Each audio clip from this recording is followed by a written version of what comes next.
25페이지 그 말이 목적 과정. 그래서 하나님께 충성한 사람은 그 과정을 통해서 하나님의 선하고 자비로운 성품을 드러나는 것을 더 중요하게 합니다. 하나님의 구원을 보시면요. 하나님의 구원이 하나님께서 예수님을 죽으심을 통해서 우리를 구원하셨다. 결과만을 보지 마시고요. 그 과정을 우리가 잘 살펴봐야 됩니다. 그 과정은 보면 하나님의 성품이 하나도 타협되지 않습니다.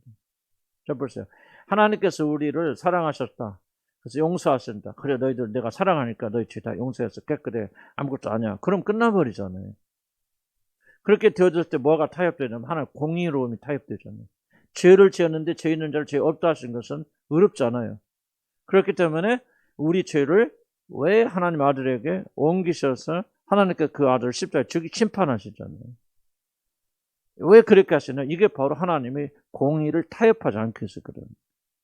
그러니까 하나님께서 우리를 구원하신 모든 과정 속에는요. 하나님의 성품과 하나도 어긋나는 게 없어요. 그렇기 때문에 그 구원이 아름다운 겁니다. 여러분 이를 잘 이해하셔야 됩니다. 우리 기독교인들이 자꾸 결과만 따져서 우리는 뭐 어쨌든 예수 그리스도 우리들을 죽어서 죽으시고 그래서 우리는 용서받고 사함 받아서 그러니까 우리는 뭐 그걸 즐기기만 하면 돼. 그거는 기독교 복음을 잘 이해하지 못하는 아니에요. 왜 하나님의 복음이 그리스도를 통한 구원이 그렇게 높임받고 찬양 아름다운 것인가? 하나도 그 구원의 모든 과정이 하나님의 성품에서 어긋나거나 죄와 타협된 것이 없기 때문에 그래요. 완벽하고 완전하게 아름답고 완벽하고 완전히 거룩하고 정결하시고 전혀 하나도 하나님의 사랑과 어떤 것도 타협하지 않는 점. 그렇기 때문에 그것이 아름다운 결과죠. 그래서 우리가 하나님은 뭐를 보시느냐? 이걸 보시는 거예요. 여러분들이 성공했느냐 실패했느냐 그게 아니라 그 과정 속에서 얼만큼 여러분 타협하지 않고 얼만큼 하나님의 거룩한 성품이 투영되느냐 이것이 바로 하나님께 영광을 돌리는 거예요. 이해가십니까? 그러니까 예수 그리스도 십자가에 죽으셨을 때 죽으심을 해서 우리가 구원받았기 때문에 하나님께 영광을 돌리게 하지만 그러나 그게 성기처럼 주 안점이 아니죠. 죽기까지 복종하심으로 죽기까지 복종하심으로 하나님께 영광을 돌리죠. 그래서 우리가 좀 이런 마음을 가져야 된다. 그러니까 여러분이 성공이나 실패나 세상 사람들이 말하는 것이 세상 사람들은 어떻게 해도 우리가 뭐 잘되게 하면 된다 그런데 그게 아니란 말이죠. 복음은 그런 게 아니다. 그럼 26페이지 넘어가면 시간이 짧기 때문에 제가 좀 다 설명할 수 없어요. 육체적 쾌락과 영적 쾌락은 한마디로 말하면 이렇습니다. 집에 가서 읽어보시기 바라고 제가 요약하는 것은 뭐냐면은 성공도 중독된다는 거죠. 그리고 성공했을 때 그 짜릿한 화학적 반응을 일으키는 그 감각적인 것에 여러분 익숙해져 있다는 그럴 때 여러분 과거에 뭔가 여러분 하나 좀 잘했을 때 뭔가 좀 아버지가 어머니가 칭찬했을 때 그때 뭔가 여러분이 마음속에 뭔가 있었을 거 아니에요. 큰 변화가 있을 거. 그때 짜릿한 감정이라든지 이런 것도 있었을 거 아닙니까? 바로 그런 것들에 여러분 중독되어진다면 여러분 성공에 지속적으로 중독될 수밖에 없다는 거예요. 여러분 이거 간과하면 안 되고요. 뭐 이게 좀 시간을 많이 들여야 되는 부분임에도 불구하고 우리가 뭐 다 하면 조금 이렇게 시간이 쫓기게 되어지기 때문에 어쨌든 이 부분을 좀 맞춰야만 좀 되어 그런 상황이라요. 그렇다는 거죠. 그래서 현대 세대는 공안 세대이기 때문에 뭐하냐 이 중독이 많이 취약합니다. 그래서 성공에 자연적으로만 중독하게 됐는데 많은 분들이 성공해서 있을 때 늘 순간적으로 느끼던 짜릿한 거 있잖아요. 여러분 그 축구 경기 한번 보면은 그 선수들이 그 골 넣고 그럴 때 막 선수들이 막 축구 선수 막 와서 막 골 안 넣은 지가 더 막 기뻐하죠. 막 올라타고 막 소리 지르고 난리 피지 않습니까? 이게 바로 엑스타시입니다. 좀 그 얘기 쭉 나오는데 시열을 느끼는 이게 이거 하나가 그들이 축구 선수들을 뛰게 만드는 건 다른 거 아니에요. 이거 하나가 뭐 검사들 뭐 윤석열이 요즘 어쩌고저쩌고 그런데 검사들 엑스타시가 뭡니까? 자기가 고소한 사람을 잡아서 증거를 찾아서 고발해서 그게 유죄를 딱 판정 나면 그게 엑스타시. 검사들 이러죠. 뭐 부패는 검사도 있겠지만 우리는 짜장면 한 그릇. 윤석열 총장이 다시 그 변호사다가 다시 검사로 들어왔는데 왜 들어왔다 합니까? 짜장면 냄새. 그때 검사실에서 먹던 짜장면 냄새 그리워 들어왔다 하죠. 그게 뭐죠? 그 어떤 난 그 사람 얘기하는 거지 지금 이런 그 예를 말씀드리는 거죠. 그러니까 우리가 성공에 중독되어집니다. 또는 어렸을 때 한번 성공했을 때 어떤 칭찬이라든지 격려했더니 그때 짜릿한 것을 맛본 사람들은 이것을 잊지 못하고 계속해서 나가게 되어집니다. 여러분 다 해당이 안 될 수도 있고 여러분 소수만이 해당될 수 있는 건데 이런 것들이 여러분들 혹시 해당이 된다면은 이제 많이 기도해야 되는 그런 부분들이다 그렇게 생각이 듭니다. 이웃사랑법과 27페이지 이건 좀 중요한 거 읽어볼게요. 성공적인 사람은요 성공 자체가 절대적 목표가 되기 때문에 성공을 위해서라면 모든 것을 희생시키는 것을 주저하지 않습니다. 성공이 절대적 목표니까 절대적 목표를 이루는 데 있어서 수단은 정당화됩니다. 이게 그건지. 자, 저 특별히 성공에 매달리는 사람들은 중요한 관계를 희생하게 됩니다. 그렇게 되면 자신의 주위에 있는 중요한 사람들은 자신의 성공을 이루는 위한 하나 도구이지 인격적으로 돌보는 대화하는 그런 인격 주체들이 아니다는 거예요. 이게 이제 목회자들, 저도 이제 과거에 경험했던 그런 상황이고, 저 잘 이해를 못해서 그러나, 아마 이럴 수도 있겠구나, 이렇게 했겠구나 하는 그런 아픔이 좀 많이 있게 되어지는 것은, 성공이 절대적 목적이 되어주면, 그 다음 뭐예요? 자기 가까이 있는 사람들은 그 성공을 이루기 하나의 도구를 되어줍니다. 아내가 그렇게 될 수 있고, 남편이 될 수 있고, 또 목사들은 교인들이 자기 성공을 이루는 하나의 도구를 전락하게 됩니다. 그럼 뭐가 문제가 되냐? 그러니까 인격적으로 돌보고 대화해야 되는 인격적인 그런 주체들이 더 이상 아니게 된다. 도구로밖에 안 된다. 이 교회 안에서 많이 일어나죠. 저도만 그런 할 수 있었고, 그래 했겠고, 또 그리고 또 성공한 선거단체, 되게 성공한 사람들 주위에는 그 관계라고 하는 것은 어떤 관계는 다른 게 없어요. 그 사람들을 잘 어떻게 부추겨서 희생할 수 있도록 만들어 나가는 거죠. 조작되고 매니플레이션이 어떤 줄을 이루게 되어지는 겁니다. 그래서 여러분 성공에 이제 사로잡힌 예를 들면 부모와 자식 관계도 여러분 자녀들이 뭐 이번 대학 입시도 하고 그러는데 뭐 여러분이 그렇다는 게 아니라 그럴 수도 있겠잖아요. 이거 뭡니까? 이제 나의 성공을 이루는 하나의 도구로 전락해 버리면 내 자녀들이 뭡니까? 더 이상 인격체가 아니죠. 나의 행복과 나의 성공을 보장해주고 이끄는 하나의 그 도구밖에 되지 않아요. 그래서 중요한 관계는 깨질 수밖에 없는 거예요. 그래서 여러분 성공에 집착하게 되고 여러분 자녀들이나 또는 여러분 개인의 사역에 어떤 성공에 집착하게 되어진다면은 거기서 관계는 깨어질 수밖에 없는 거예요. 이게 심각한 겁니다. 여러분 자녀들 볼 때도 그렇게 뭐 여러분 해당이 될 수도 안 될 수도 있는데 무슨 말인가는 이해가죠. 이걸 가지고 이제 이게 좀 저도 이제 그래서 과거에 그랬고 이게 이제 해방이 되면서부터 그 다음부터 관계가 좀 해결이 되어지는 그런 문제를 좀 난 여러분한테 좀 강조하고 싶어요. 그래서 이런 관계를 원한다면 성공 지향적이 좀 안 됩니다. 그때도 관계 없어요. 남편과 아내가 어쩝니까? 성공을 가져야 하는 도구인데 도구가 말 안 들으면 뭡니까? 우리는 분노하게 돼 있죠. 그 사람 이해하거나 그 사람과 인격적 관계를 가지도 않습니다. 자녀들도 성공에 지향적인 사람들 자녀들은 애들이 커서 성공해서 내가 실패한 걸 덮어준 하나의 도구로 전락하죠. 그때부터는 이 아들이 영혼에 대해서 그리고 깊은 것에 대해서 관심하지 않고 하는 것 같지만 성공을 위해서 관심하는 것이죠. 그들 자체를 인격적으로 받아들이는 것이 아니에요. 그래서 굉장히 좀 성공 지향적이 되어진 회사도 가보면 좀 인간 중심적인 회사가 있고 요즘 그 SK 최원석인가? 최석원인가? 최석원? SK 회장이 누구지? 몰라 그것도? 최원석의 최석원 최 뭐예요? 최태원. 아버지가 최석원 원석이구나. 최태원이 지금 현재 회장이죠. 그분이 기독교는 아는 것 같고, 뭐, 그러지만 그분이 조금 아이러니하긴 한데, 그분이 지금 뭐, 자기 부인이었던, 그러니까 지금 별거 상태였고, 새로운 여자를 만나서 지금 동거 중인데, 법적으로 이혼 상태 아니니까. 좀 좋은 면만 말하면 그 여자가 굉장히 인간 중심적인 여자래요. 그래서 이 최태원 그 회장이 이 여자 만나서 사람이 아주 변했어요. 그래서 뭐가 되냐면 그 인간 중심 경영이 들어와가지고요. 뭐 결혼으로 따지면 불법이니까 내가 좀 그런 건 좀 이해하시고 내가 그걸 두둔해 사는 거 아니니까요. 한 여자가 이분이 영향을 줬어요. 이분이 그 경영 방식을 완전히 바꿨어요. 인간 중심적인 그런 거. 그래서 서로 대화하고 직원들을 살펴주고 뭐 그러면서도 이 회사가 굉장히 급성장했어요. 엄청난 그런 대회사로. SK 뭐 지금 원래 큰 회사였지만 그러나 지금 삼성이라고 막 이렇게 같이 이렇게 겨룰 수 있는 그런 강력한 해는 이제 그런 것 좀 차이를 말하는 거죠. 회사를 운영하는데도 하나의 도구로 보지 않고 인간으로 보고 인격체로 본다. 그래서 그 사람 존중하게 되고 그 사람 의견을 들어주고 어떻게 하면 사람들 편하게 해줄 것입니까? 회장이 자기를 낮춰서 그렇게 들어가게 되고. 그런데 성공의 지상주의로 가게 되면은 그것이 불가능하고 또 성공을 위해서 그렇게 한다면 우리가 그를 도구로 이해할 수. 아마 이거 가정에 아마 이게 지금 이 부분이 여러분이 가장 현실적인 이야기가 될 수 있다.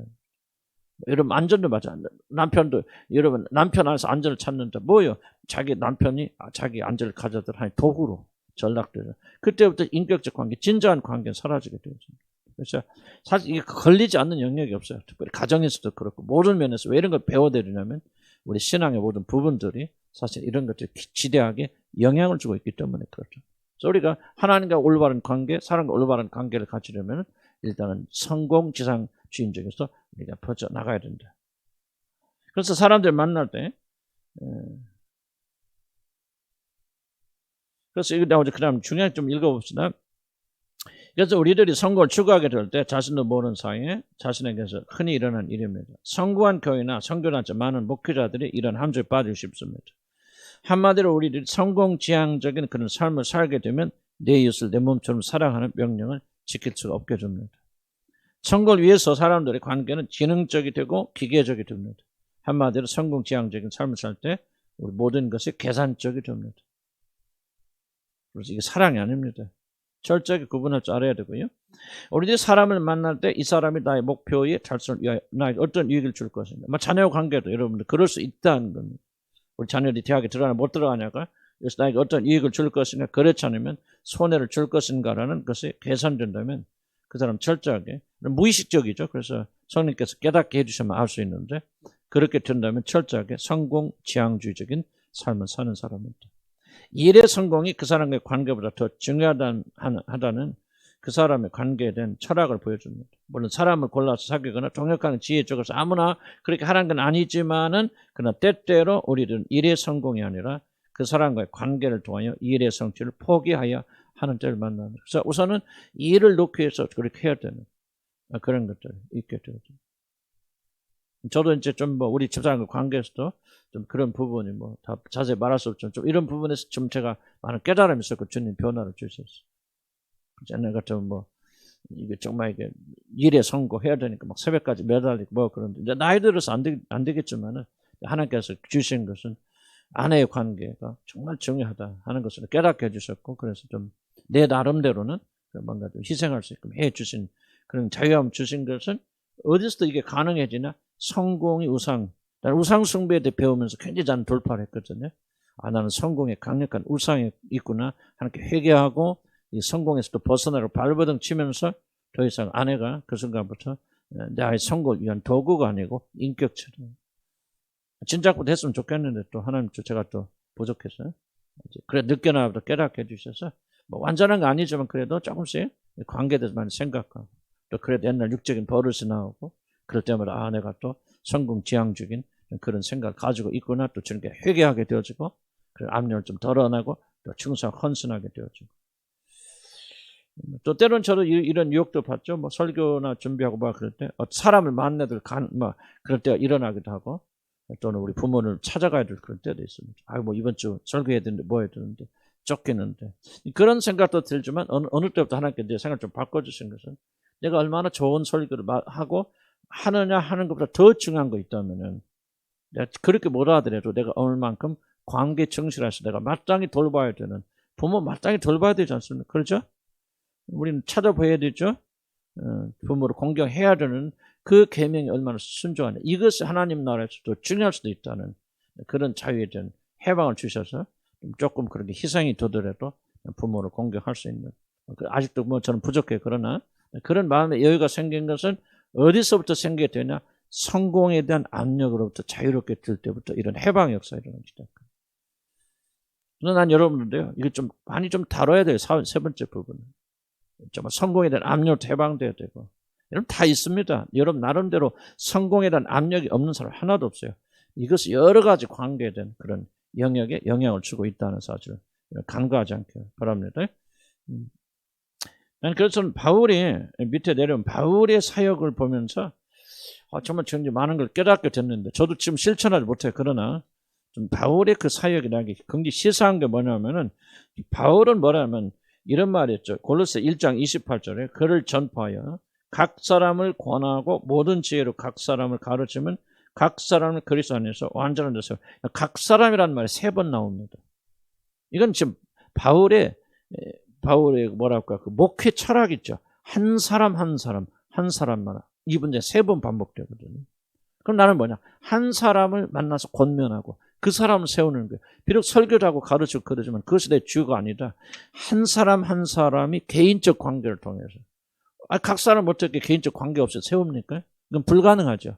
그 사람 만나서 가르치고 권면하여주고 위로할 때 기도하여주고 또 권면해서 각 사람을 인도해주는 이것이 바로 사도 바울의 철학이죠. 사도 바울의 철학은 뭐냐? 성공지향적이 아니라 사람지향적이기 때문에 이게 가능했답니다. 저는 이걸 못해요. 그래서 못해서 참 죄송한 그런 마음이 있고 또 저도 뭐 한계가 있고 또 여러 가지 제약도 있고 그렇겠는데 일단 목회자들은 결국은 그래서 목회자가 어려운 것 같아요. 각 사람은 그리스도에 대해서는 세워나가야 되고 각 사람과 살아있는 관계를 가져야 되고 그리스도 앞으로 인도해 나가야 되는 적어도 우리는 사도 바울은 성공지상주의였다면 이거 못하겠죠. 그런 시간을 보면 큰 거 다뤄야 되죠. 나는 너희들 개인적인 삶은 다 상관없어. 너희들이 잘 알아서 하고 나는 교회가 부흥하고 발전하고 막 그렇게 해서 어떤 교회에 대한 어떤 비전을 세우고 막 프로젝트를 세워서 그걸 물고 나가지 목회자고. 근데 바울은 그렇게 아니야 했다? 왜? 그 사람 성공의 압력이 없었단 말이야. 한 사람 그리스도의 사람을 세워서 주님의 영광이 드러난 일 이것이 그의 삶의 목적이 되고 목표가 되었다. 그래서 굉장히 좀 다른 삶이고 우리가 좀 본받은 그런 생각이다. 그 말이죠. 그래서 여러분들이 여러분 자녀에 대해서 어떻게 생각하시고 어떻게 하십니까? 실패하는 두려움, 성공에 대한 압력이 크면 클수록 실패하는 두려움 크다. 뭐 그런. 근데 왜 그렇게 실패하는 두려움이 크냐? 이 존재 자체가 부인되는 그렇게 생각하기 때문이다. 7번 사람들의 반응 봅시다. 성공치 않은 사람들은 사람들의 눈치와 반응을 많이 살핀다. 그런 얘기입니다. 읽어보시 바랍니다. 자, 그럼 다시 앞으로 돌아가서 오늘 끝내야 되거든요. 그래서 제가 써두는 겁니다. 그럼 어떻게 여기서 벗어납니까? 어떻게 우리가 이 성공에 대한 압력으로부터 해방될 수 있겠습니까? 주님의 방식 16페이지 다시 돌아오면 하나님만 예배하고 하나님만 섬기는 이 두 가지를 우리가 해야만이 우리가 이 성공에서부터 우리가 벗어날 수 있다. 하는 것을 강조했습니다. 하나님만 예배하라는 거 우리 지난번 했지만 다시 한번 또 요약해서 설명드립니다. 하나님만 예배하라. 하나님 방식을 쫓아가나 하나님 쫓아가라 그런 얘기가 되겠죠.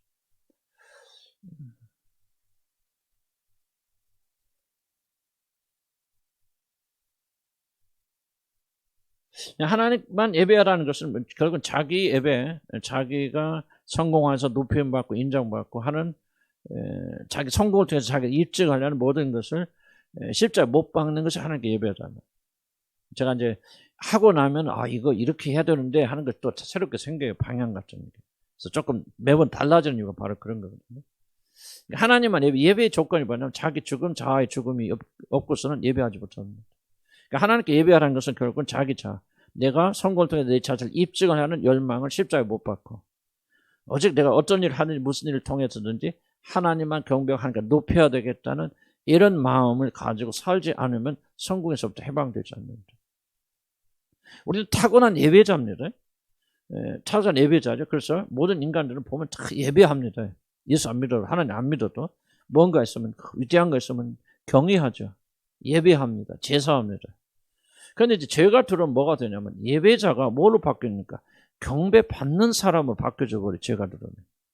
그럼 모든 예배해야만 살 수 있는 사람들이 예배 드리지 아니하고 뭐 합니까? 예배 받으려고 합니다. 그럼 다른 사람들이 인정받고 사랑받고 칭찬받고 높임받아서 결국 내 자신을 하나님의 자리에 올려놓는 강력한 예배 받으려고 한 죄된 본성이 우리 타락으로 인해서 우리 안에 생겨났다는 얘기죠. 그래서 이 열망이 있으면 그 사람은 성공해서 결코 자유할 수 없어요. 제가 계속 연결하죠. 왜 하나님만을 예배하는 것이 성공의 압력에서 해방됩니까? 지금 이렇게 둘이 연결됐기 때문에 그래요. 왜 우리가 성공에 그렇게 열망합니까? 결국 자기 예배하는 거예요. 자기 예배가 부서지고 자기 예배가 포기되어지면 성공에 대한 열망이 같이 사라져버립니다. 성공이 목적이 아니라고 그랬죠. 성공은 목적을 이루려고 하는 하나의 목표 수단입니다. 성공을 통해서 뭐 하자는 거예요? 내가 뛰어난 사람이야. 너희들이 찬양받고 너희들이 경배해야 되는 그런 위대한 사람이라는 사실을 입증하여서 결국은 사람들로 하여금 경배받고 찬양받게 하기 위해서 성공에 매달리거든요. 그러니까 예배가 건드려지지 않으면 성공은 해방 안 된다는 얘기예요. 이게 그거예요. 예배의 문제가 해결되지 않으면 성공의 문제가 해방되지 않습니다. 우리 주님께서 왜 세상 영광을 보여줬을 때 성공이잖아요. 다 이거 저람 다 내게 죽였을 때 그 해답으로 뭐를 주십니까? 예배를 말하는지 잘 이해하죠. 우리는 이해가 안 되더라도요. 하나님께서 하신 대답은 정확합니다. 그러니까 여러분 세상에 대한 영광, 여러분이 높임 받고 하는 것은 성공에 대한 열망은 뭐냐? 그건 예배에 대한 열망이라. 예배 받고 싶은. 그러니까 예배 받고 싶은 열망인데 우리는 예배하지 않으면 안 돼요. 예배자로 태어났기 때문에. 무엇인가를 예배해야 됩니다. 그런데 무슨 문제냐면 예배를 잘못된 대상을 예배하기 때문에 문제가 생깁니다. 결국 자기를 예배하기 때문에. 그래서 우리가 하나님만을 예배하게 된다면, 하나님께 예배 드리고 하나님께 집중하고 하나님께 드린다면 사실 성공에 대한 압력은 자동적으로 사라지게 되어집니다. 그 외에 다른 방식을 우리 안에 있는 성공에 대한 열망 안 돼서 왜 우리 자녀들이 집착합니까? 자녀들이 대학 이런 그렇지 않지만 예를 들면 우리 자녀들이 성공하고 자녀들이 대학 가는 왜 그렇게 거기다 생명을 겁니까? 문제 원인은 뭐예요? 여러분 하나님 예배하지 않기 때문에. 그 모습 어디서 사라지냐? 하나님만 예배하고 하나님과 경배하고 하나님께만 모든 영광과 존귀가 합당하신 그분을 인정해드리고 그분이 영광 받는 일에 집중하게 되어진다면 여러분 희한하게 세상의 성공을 통해서 여러분을 채우려는 모든 열망 같이 사라집니다. 그 외에 다른 방식으로 사라지지 않아요. 성경적인 말씀 하나님 주신 방법 해결책 외에는 여러분 성공의 압력으로부터 자유화 나갈 수가 없습니다. 그럼 성공에 대한 압력이 느끼지 못하시는 분들은요. 거꾸로 뭐를 하냐? 실패에 대한 그런 압력이 많고 실패에 대한 두려움이 많고 실패에 대한 것이 많다면 여러분 거꾸로 성공에 대한 압력이 굉장히 강하다는 얘기입니다. 둘은 하나예요. 동전의 양면이기 때문에 한쪽 보면 한쪽을 알 수 있죠. 왜 그렇게 실패가 두렵습니까? 잘못할까 왜 이렇게 두렵습니까? 왜 사람들에게 나가서 말하는 것도 그렇게 두렵고 힘듭니까? 전부 성공에 대한 강렬한 열망이 있는데 그것이 어떤 사람들은 부정적인 방식으로 실패에 대한 두려움으로 나타날 뿐입니다. 모든 사람들이 성공과 실패에 대한 그런 추구하는 것과 두려운 마음이 모든 사람을 지배하고 있어요. 난 여러분들 예외가 아니라고 생각하고 인식하지 못할 뿐이지. 그래서 해결할 수 있는 방법은 다른 거 없어요. 예배하면 하나님을 예배해야 돼요. 예배하면은 왜? 예배 받기 위해서 성공을 추구하기 때문에 예배 문제 해결이 안 되면 성공의 문제 해결이 안 됩니다. 이해 가시죠? 이 연결성 잘 이해를 하셔야 돼요. 주님께서 지적하는 게 둘의 연결성. 성공과 예배는 하나다 말이죠. 그러므로 너희들이 성공의 압력에서 벗어나는 길은 다른 게 없다. 나 성공 안 할까 뭐 할까 백날 해서 소용없다. 하나님을 예배하라. 하나님을 예배하지 않으니까 예배하는 것이 부족하니까 너희가 성공을 추구하고 너희 자신을 예배하려고 한다 말이죠. 하나님을 예배하는 그런 삶을 살아야 하는 것이 지난주 굉장히 좀 여러분 강조한 그런 내용입니다. 그래서 결국은 세상의 영광을 추구하고 성공을 추구하는 것은 하나님을 예배하지 않고 하나님을 배격하는 그런 무서운 일이다 하는 것을 꼭 기억해야 됩니다.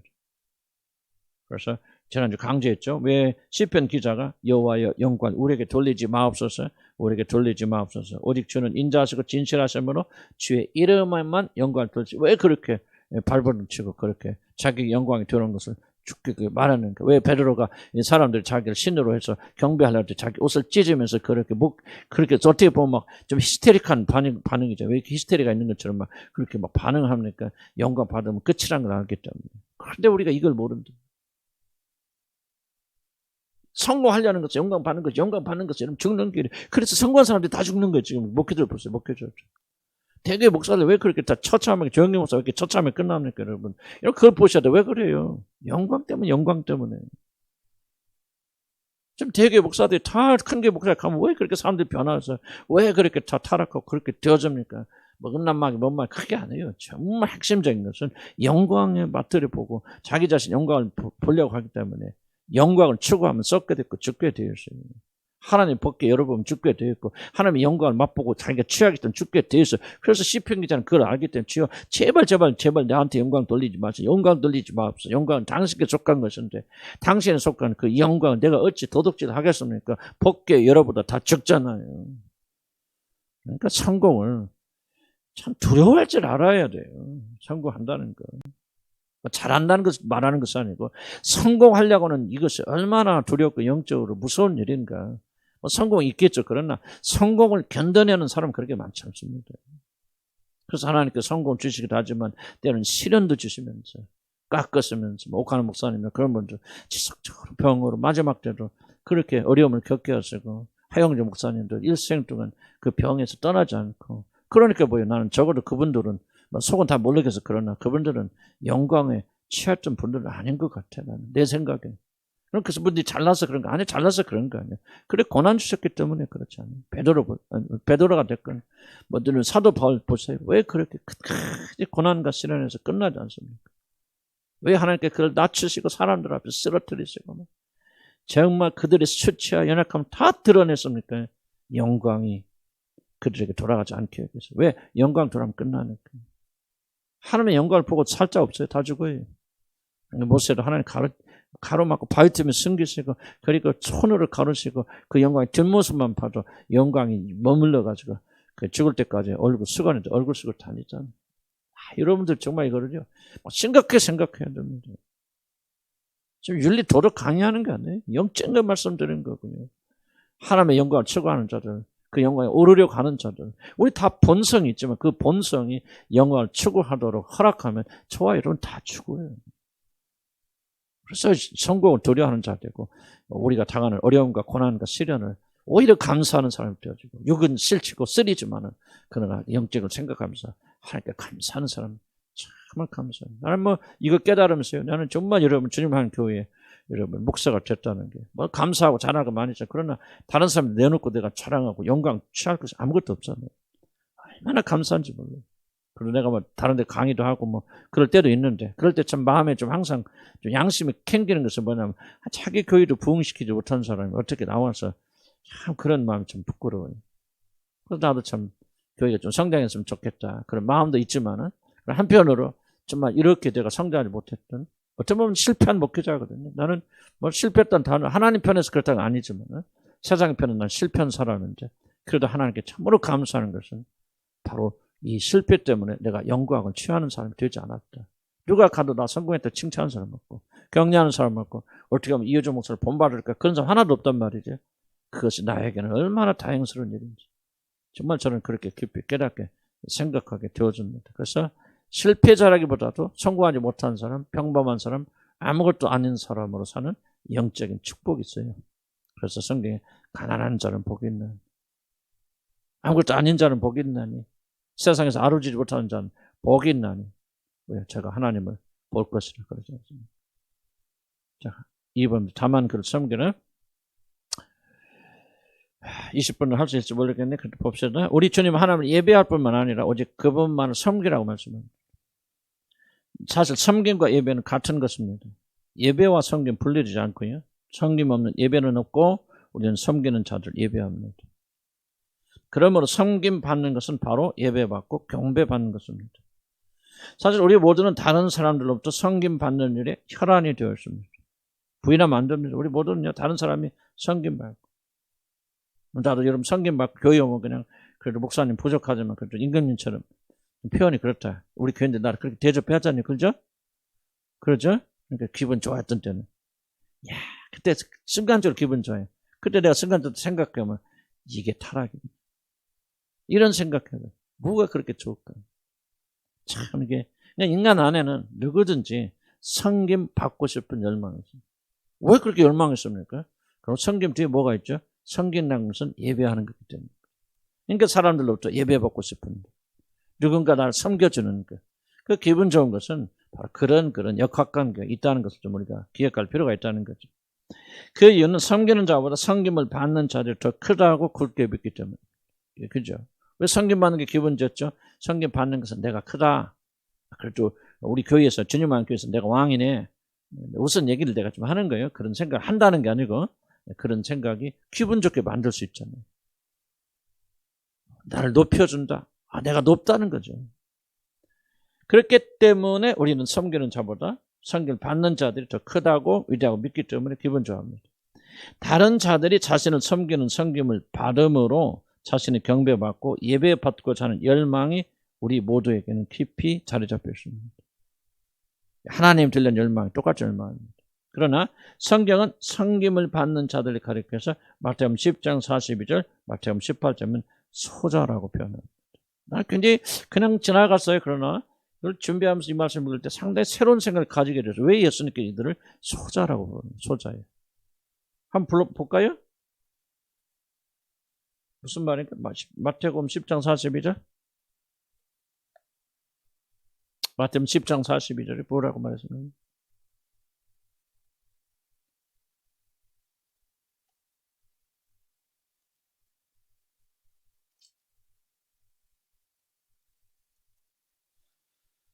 (42절) 한번 읽어봅시다. 시작. 또 누구든지 제자의 이름으로 이 작은 자 중 하나에게 냉수한 그릇이라도 주는 자는 내가 진실로 너에게 이르노니 그 사람이 결단코 상을 잃지 아니하니라. 자, 좋은데 여러분 어떻게 보는 여기서 작은 자는 꼭 어린 아이들 말하는 게 아닙니다. 소자라고 하는 것은 믿음이 적은 자, 부족한 자, 연약한 자를 말하죠. 그런데 지금 누가 섬김 받죠? 제자 이름으로 그에게 생수를 주는 사람은 섬김을 받는 자, 섬기는 자예요. 섬기는 자죠. 지금 생수를 받는 자가 뭐예요? 섬김을 받는 자죠. 그런데 뭐라고 주님 말씀하시죠? 이 작은 자. 여러분 이게 무슨 말이에요? 누가 작은 자예요? 섬기는 자, 섬김을 받는 자. 섬김을 받는 자가 작은 자라고 표현하죠. 어린애를 표현하는 게 아니에요. 물론 다른 뉘앙스도 있겠죠. 그러나 난 이것을 생각할 때 주님께서 섬기는 자가 아니라 섬김을 받는 자를 작은 자라고 표현하죠. 자, 우리는 아까 왜 섬김 받는 걸 즐겁다고 생각했어요? 섬김을 받는 것은 내가 다른 사람보다도 크고 위대한 자라는 사실을 증명할 수 있기 때문에 섬김 받는 것을 즐거워한다고 그랬죠. 근데 주님 뭐라고 말합니까? 이 크고 위대한 자에게 뭐라는 거 안 그러잖아요. 이 작은 자에게, 소자에게, 아무것도 아닌 사람에게. 그러니까 섬김을 받는 사람은 뭐 하는가는 것이요? 뒤집어 이야기하면은 작은 자라는 거. 이게 바로 하늘나라의 원칙입니다. 우리 생각은 뭐예요? 섬김을 받는 사람은 높은 사람, 왕이고. 그래서 누가 막 봐주면 교회에서도 벌써 연약한 지체를 섬긴다고 하잖아요. 은사들이. 은사대에 쭉 말하면 손이 발이 발을 섬기고 막 그렇게 섬기는데 뭐를 섬기나? 연약한 지체. 그러니까 섬김을 받는, 섬기는 자가 작은 자야, 큰 자예요? 이대로면 섬기는 자가 커요, 작아요? 크지요. 섬김을 받는 자는 작지요. 근데 우리 세상 거꾸로 이야기하죠. 섬김을 받는 자 크다고 생각하죠.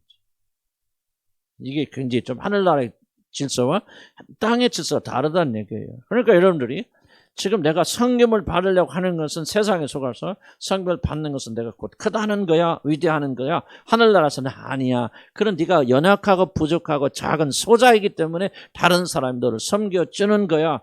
이해가세요? 무슨 말을 지금 하고 있는지. 그러니까 여러분 섬김 받고 싶어요? 응? 이런 것을 여러분 이해할 필요가 있다. 하나님은 그래서 섬김을 받는 자들이 크다, 위대하다 하지 않고 그들이 작은 소자라고 그렇게 말씀하십니다.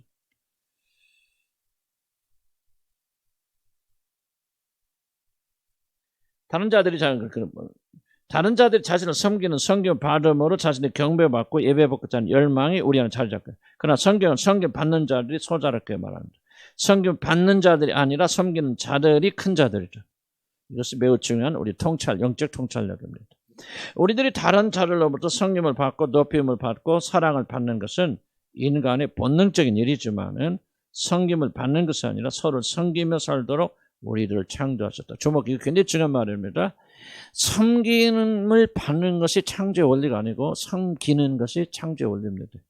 하나님께 우리를 창조하실 때요, 섬기는 자로 창조하셨습니다. 잘 보세요. 아담이 왜 하나님 만드셨죠? 이 에덴 동산에 경작하는 자가 없으므로 하나님께서 그곳을 돌보고, 에덴이 누구의 동산? 하나님의 동산이죠. 그 동산을 돌보고 섬기는 자로 누구를 창조하셨어요? 아담을 창조하셨죠. 아담에게 무엇이 없는 거로? 돕는 배필이 없는 거로. 누구를 창조하시죠? 이브를 창조하시죠. 그럼 이브가 창조된 목적이 무엇입니까? 남편을 돕는 거죠. 섬기는 것이죠. 이게 바로 창조의 질서랍니다. 근데 우리는 타락이 된 대로 거꾸로 올라갑니다. 거꾸로 올라가서 섬김으로 자기가 완성되는 것이 아니라 섬김을 받으려고 완성되어지기 때문에, 완성되고 생각하고 서로가 섬김을 받으려고 하기 때문에 하나님의 모든 창조의 질서가 어긋나죠. 창조의 질서가 어긋난다는 말 무슨 말이냐? 우리가 아무리 노력해도 불행해진다는 얘기입니다. 행복할 수 없다는 거, 완성될 수 없다는 거죠. 창조 거꾸로 가면. 그러니까 여러분들이 왜 불행한 줄 아십니까? 왜 힘든지 아십니까? 이유는 여러 가지 있겠죠. 그러나 지금 이 부분에서 본다면 여러분이 섬기지 않고 섬김을 받으려 하기 때문에 여러분 삶의 파괴가 일어납니다. 가정이 왜 시끄럽습니까? 다른 거 없어요. 다 하나도. 뭐야, 성격체, 뭔체 다 그거는 나도 해봤는데요. 그게 아니더라고. 성격 차이 때문에 부부가 어려운 거 아니에요. 성격 차이 때문에 어려운 게 아니라 서로 섬기려고 하지 않고 섬김을 받으려고 하기 때문에 어려운 거예요, 관계가. 그래서 우리도 남자는 화성에서, 여자는 목성에서, 그건 이제, 어느 정도 도움은 될 수 있겠죠. 이해하는데, 그러나 그것이 문제 해결을 절대 가져다 줄 수 없어요. 뭐가 포기되지 않는 한, 섬김을 받으려고 하는 인간의 근본적인 죄가 해결되지 않고서는 결국 안 됩니다. 부부와 자식과의 관계도 아무것도 없어요. 섬기려고 하는 것을 섬김을 받으려고. 자녀의 선거를 통해서 내가 섬김받고 성공하고 뭐 이런 어떤 걸 보면은 전부 다 우리들이 뭐냐, 섬김을 받으려고 하기 때문에 문제 일어나고, 바로 직장도 가서 직장 왜 시끄럽어? 다른 거 아무것도 없어요. 섬기려고 서로 하지 않고 섬김 받으려고 하니까 직장 다 시끄러워. 교회 왜 시끄럽을까요? 원인 딱 이거예요. 섬김을 받으려고 하는 것이 아니라, 섬기려는 것이 아니라 섬김을 받으려고 하기 때문에 교회가 다 시끄러운 거예요. 목사와 장로와 장로 전부 왜 갈등이 일어납니까? 딱 한 가지 원인입니다. 섬김을 받으려고 하기 때문에 그런 일이 일어나게 된다는 거죠. 그래서 이것과 달리 예수님께서 오셔서 뭘 보여주십니까? 인생이 어떻게 살아야 될 것인가, 무엇을 위하여 사람이 창조되어진 것인가를 우리 예수님께서 오셔서 몸소 우리에게 보여주시는 거예요. 몸소 보여주시는 거예요. 그래서 뭐라 합니까? 예수님께서 자기가 오신 목적이 뭐라고 말하죠? 우리 19페이지 보면은 인자가 온 것은, 한번 읽어봅시다. 시작. 인자가 온 것은, 19페이지 찾았어요. 다시. 인자가 온 것은 섬김을 받으려 함이 아니라 도리어 섬기려 하고 자기 목숨을 많은 사람이 대속물로 주려 합니다. 자, 인자가 온 것은 뭐예요? 삶의 목적이 뭐냐? 왜 사느냐? 내가 살는 목적이 뭐고 이유가 무엇이냐? 섬김을 받으려 함이 아니라 말이죠. 왜 이런 말씀 하십니까? 인간은 다 왜곡되어서, 죄로 인해서 타락되어서 섬김을 받는 것을 삶의 목적으로 삼고 있다는 거죠. 이게 바로 이 왜곡되는 거예요. 교회가 왜곡되고 사회가 왜곡되고. 첫 번째 대통령이 섬김만 받으라고 하잖아요. 백성도 섬기라고 하지 않아요. 난 문재인 대통령 보면서 이 천형전이 해당되는 거예요. 백성을 섬기라는 마음 전혀 없다고. 난 내가 보니까 없는 것 같아요. 또 백성들도 마찬가지고 서로가 섬김만 받으려고 하니까 나라가 시끄럽고 어려워지고 않은 게 있습니다. 가정도 마찬가지. 아까도 얘기했지만 부부 문제 갈등은 다른 거 없어요. 이거 하나 해결되면 다 해결돼요. 주님 말하는 만병통치약이에요. 해결 안 될 거 없어요. 아무리 우리가 결혼 세미나를 하고요, 뭐 여러 가지 다 방법을 배워도요, 이 자세 안 바뀌면, 섬김을 받으려는 자세를 안 바뀌면은 그런 결혼, 가정 안 바뀌면 부모와 자식도 망겨. 교회들끼리도 목사와 여러분과 관계, 이런 관계 있어요. 내가 섬김 받으니까 계속 주장하기 때문에 교회 시끄럽고, 여러분도 마찬가지고. 왜 나는 안 알아줘, 뭐 하죠? 이게 다 교회 문제의 핵심이 아닙니까? 이것이 처리가 되면서 우리 교회가 평온해지는 것은 바로 서로가 이렇게 주장하는 사람들이 별로 없다는 얘기예요. 옛날에 비해서는. 속은 나 모르지. 그러나 그렇기 때문에 우리가 이제 평강을 누리고 있잖아요. 분리와 분열의 이유는 딱 이거 하나에 섬김을 받으려 하겠죠. 그래서 우리가 철저히 회개하고, 회개는 눈물 흘리는 것이 아니라 이제 돌아서서 이제부터 나는 섬기겠습니다. 목숨을 다해서 하나님을 섬기고 내 이웃을 내 몸처럼 섬기겠습니다. 그렇게 되면 평강과 기쁨이 우리에게 주어지는데, 이게 놓아지지 않으면 여러분 어디를 가든 평강을 여러분 가질 수 없습니다. 제자들이 누가 높은가 경쟁하지 않습니까? 경쟁하고 그때 그렇게 될 때 뭐예요? 경쟁하게 됐을 때는 평화하게 되었다. 그러나 제자들이 뭐예요? 십자가를 배우죠. 예수님이 어떻게 죽으신가를 목격하죠. 그래서 사도 베드로부터 시작해서 모든 제자들이 섬기는 삶, 그 글을 보십시오. 얼마나 섬기는 삶, 사랑이 녹아져 있습니까? 그래서 그가 십자가의 길을 걸어갔기 때문에 평강이 임하게 되어졌다. 자, 그래서 하나님을 섬기고 이웃을 섬길 때에만 우리는 스스로 영광받고 예배받는 악한 본능이 묶인다. 섬기지 않으면 안 됩니다. 섬길 때 뭐가 죽느냐? 내가 예배받고 싶은 열망이 죽어갑니다. 행동하지만 안 됩니다, 여러분. 집에 앉아서, 여러분 섬김 받기를 원하면서 여러분 마음으로만 전부 그 위선주의자.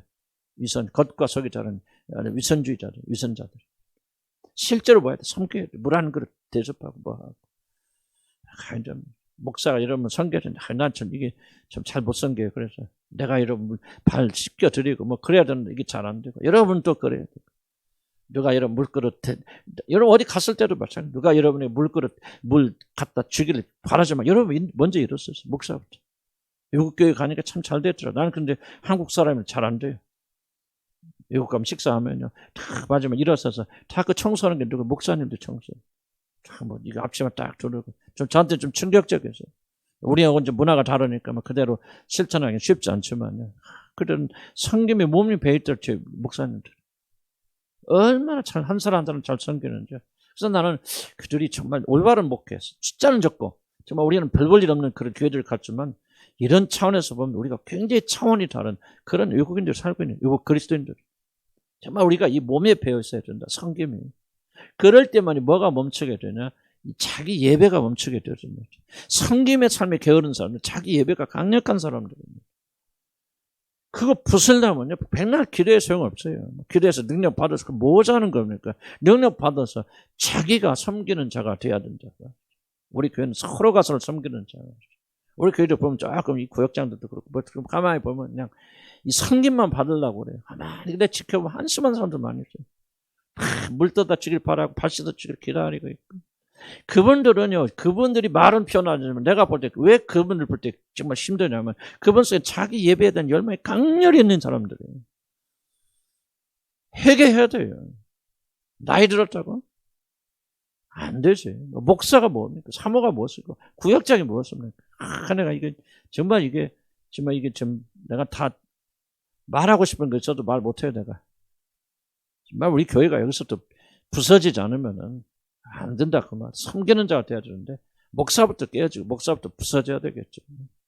그럼 서로가 섬기는 자.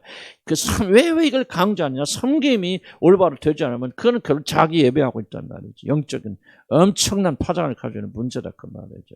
집에 가서 아내가 남편 섬기고 남편 아내를 섬기고 진심으로 전심으로 섬기고.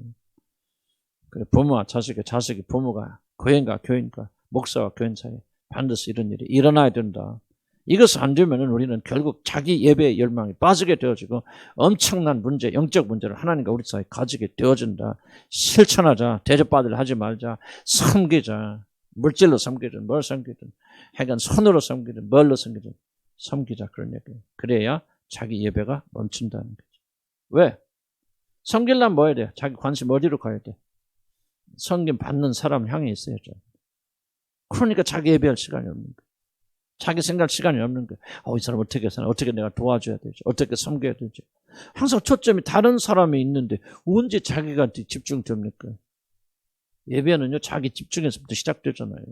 나만 생각하고 내 가정만 생각하고 내 삶을 이러고 이게 예배입니다, 여러분들. 이게 충측한 예배예요.